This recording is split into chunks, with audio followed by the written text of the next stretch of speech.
हिल India channel में आप सभी का स्वागत है। और एमपीपीएससी का नोटिफिकेशन आ चुका है और इसके लिए टोटल वैकेंसी वैसे तो 235 है, परंतु इस वीडियो के माध्यम से हम ये जानेंगे कि हमारे दिव्यांग साथियों के लिए यहाँ पे कितनी पोस्ट है, क्या क्राइटेरिया है, परीक्षा कैसी होगी और इसको कैसे आवेदन करना है। तो आइए हम जानते हैं। तो एमपीपीएससी का नोटिफिकेशन आ चुका है। हालांकि ये नोटिफिकेशन 28 दिसंबर को ही आ चुका है, परंतु इसके लिए ऑनलाइन अप्लाई होएगा 11 जनवरी 2021 को दोपहर 12 बजे के से। और इसकी जो लास्ट डेट है वो 10 फरवरी 2021 रात्रि 12 बजे तक है। इसके लिए आपको ऑनलाइन अप्लाई करना रहेगा। ऑनलाइन अप्लाई करने के लिए उसकी वेबसाइट है www.mponline.gov.in या फिर www.mppsc.nic.in या फिर www.mppsc.com पर लिंक पर जाकर आप इसके लिए ऑनलाइन आवेदन कर सकते हैं। लास्ट डेट जो है वो 10 फरवरी 2021 है और स्टार्टिंग डेट जो है वो 11 जनवरी 2021 है। जानते हैं इसकी एज लिमिट क्या है। तो गैर वर्दी पदों के लिए 21 साल से लेकर 40 साल तक की एज लिमिट है, जबकि वर्दी धारक पदों के लिए 21 साल से लेकर 33 साल तक की एज लिमिट है। रिलैक्सेशन की यदि हम बात करते हैं तो गैर वर्दी पदों के लिए 5 साल का रिलैक्सेशन है। तो इस तरीके से एज लिमिट अधिकतम जो है वो 45 साल होगी। और वर्दी धारकों के लिए यहाँ पे एज रिलैक्सेशन 5 वर्ष की छूट है, तो अधिकतम आयु सीमा 38 साल होगी। हम इसकी आवेदन फीस की यदि हम बात करते हैं तो मध्य प्रदेश के मूल निवासी यदि दिव्यांगजन श्रेणी होती है तो वहाँ पे 250 रुपये आवेदन शुल्क होगी। और यदि मध्य प्रदेश के बाहर के मूल निवासियों के लिए यहाँ पे आवेदन शुल्क 500 रुपये है। और इसके अलावा अतिरिक्त एक पोर्टल चार्ज 40 रुपये भी यहाँ पे देना रहेंगे। यहाँ पे एमपीपीएससी ने अलग अलग डिपार्टमेंट वाइज यहाँ पे वैकेंसी निकाली है, जो कि टोटल 235 वैकेंसी है। परंतु हमारे दिव्यांग साथियों के लिए यदि हम वैकेंसी की बात करते हैं तो 11 पोस्ट जो है वो दिव्यांग साथियों के लिए यहाँ पे वैकेंसी दी है। तो यहाँ पे अलग अलग डिपार्टमेंट जैसे state administrative service, deputy collector, school department, labour officer, jail department, revenue department, finance department, assistant labour officer, इस तरीके से टोटल वैकेंसी 235 है।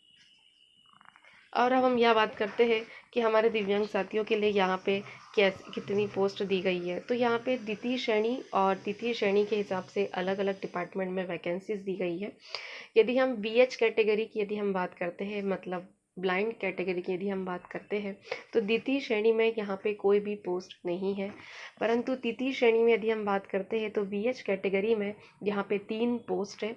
एक पोस्ट नायब तहसीलदार की है, एक पोस्ट सहकारिता निरीक्षक या विस्तार अधिकारी की है और एक पोस्ट मध्य प्रदेश अधीनस्थ लेखा सेवा के अंदर है। तो इस तरीके से वीएच कैटेगरी में द्वितीय श्रेणी में तो कोई पोस्ट नहीं है, परंतु तृतीय श्रेणी में 3 पोस्ट है।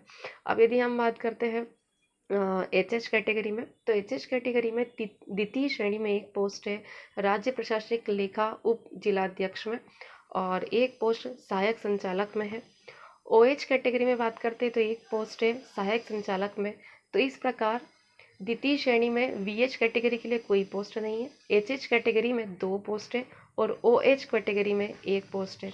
अब यदि हम बात करते हैं तृतीय श्रेणी में, तो तृतीय श्रेणी में वीएच कैटेगरी के लिए यहाँ पे 3 पोस्ट है, जैसे मैंने बता दिया है। और एचएच कैटेगरी के लिए 1 पोस्ट है नायब तहसीलदार के लिए। तृतीय श्रेणी में एचएच कैटेगरी के लिए यहाँ पे वैसे 5 पोस्ट हो रही है, 1 पोस्ट नायब तहसीलदार की और 2 पोस्ट मध्य प्रदेश अधीनस्थ लेखा सेवा के लिए। ओएच कैटेगरी में यदि बात करते तो 1 पोस्ट मध्य प्रदेश अधीनस्थ लेखा सेवा में है। तो इस तरीके से टोटल यदि वैकेंसीज की बात करते हैं तो 11 पोस्ट हो रही है। 3 पोस्ट वीएच कैटेगरी के लिए है, एचएच कैटेगरी के लिए 5 पोस्ट, ओएच के लिए 2 और एमडी के अंदर 1 पोस्ट। तो इस तरीके से 11 पोस्ट एमपीपीएससी ने यहाँ पे अलग अलग डिपार्टमेंट में निकाली है। शैक्षणिक योग्यता की बात करते हैं तो राज्य सेवा परीक्षा 2020 हेतु स्नातक उत्तीर्ण यानी ग्रेजुएशन की डिग्री होना चाहिए, या फिर ऐसे कैंडिडेट्स भी इस फॉर्म को फिल कर सकते हैं जिनका अंतिम वर्ष चल रहा हो, मतलब जो अंतिम वर्ष में भी अध्ययनरत है। और साथ ही साथ आपके पास रोजगार कार्यालय में जीवित पंजीयन, मध्य प्रदेश राज्य में जो रोजगार कार्यालय होता है उसमें आपका पंजीयन होना भी अनिवार्य है। अब यात्रा व्यय के भुगतान की यदि बात करते हैं तो जो ट्रैवलिंग अलाउंस है वो किस कंडीशन में दिया जाएगा। तो मध्य प्रदेश का मूल निवासी होना चाहिए। दिव्यांग हमारा जो साथी है वो 40% या उससे अधिक की दिव्यांगता होनी चाहिए। और साथ ही साथ यहाँ पे आप जो फॉर्म फिल करेंगे तो आपका जो वर्तमान का निवास पता दोगे, वहाँ से लेके आपका परीक्षा के शहर तक का जो आने जाने का खर्चा रहेगा वो यात्रा व्यय का भुगतान आपको किया जाएगा। इसके लिए अभ्यर्थी को इसके लिए केंद्र अध्यक्ष द्वारा आयोग द्वारा जो निर्धारित घोषणा पत्र है वो प्रदान किया जाएगा, जिसे भरकर आपको इसे प्रस्तुत करना रहेगा और साथ ही साथ आपका जो सर्टिफिकेट है वो भी इसमें लगाना रहेगा। दिव्यांगता का जो प्रमाण पत्र है वो लगाना रहेगा। साथ ही साथ यात्रा का जो टिकट है, जिसमें यात्रा की तिथि, कहाँ से कहाँ तक यात्रा की गई थी और किराए की राशि भी स्पष्ट करनी होगी।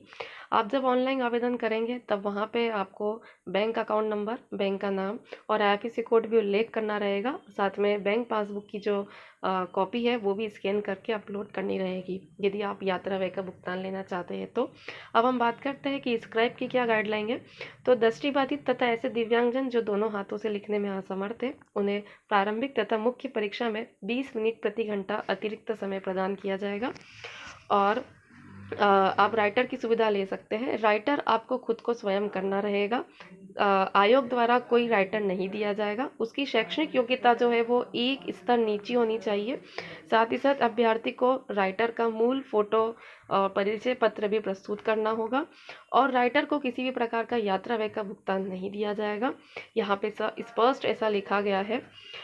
और अब हम बात करते हैं सिलेक्शन प्रोसेस एमपीपीएससी की क्या है। तो चयन की जो भर्ती होगी उसके अंदर 3 फेसेस में एग्ज़ाम होगी, प्री एग्ज़ाम, मेंस एग्ज़ाम और इंटरव्यू।